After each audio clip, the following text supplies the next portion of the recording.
وأوحي إلى نوح أنه لن يؤمن من قومك إلا من قد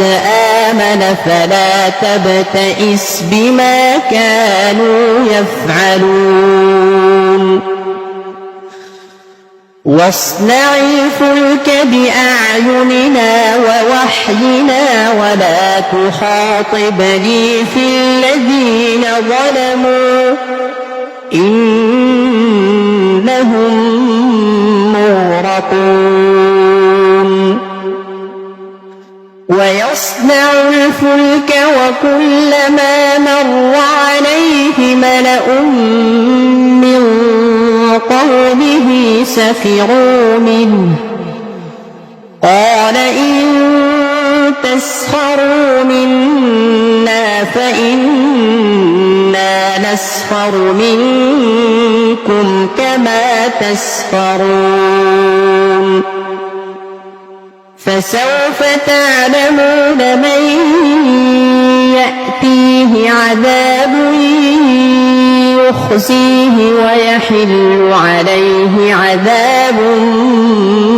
مقيم حتى إذا جاء أمرنا وفارت النور قل نحمل فيها من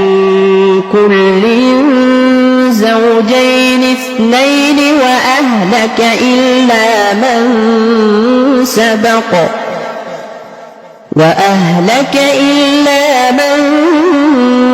سبق عليه القول ومن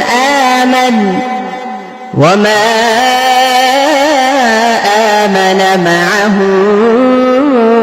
إلا قليل وقال اركبوا فيها بسم الله مجريها ومرساها إن ربي لغفور رحيم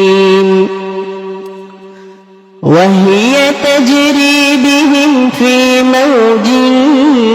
كالجبال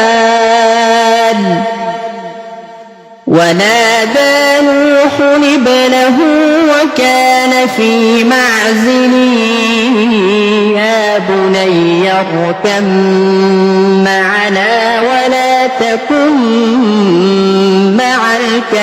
الكافرين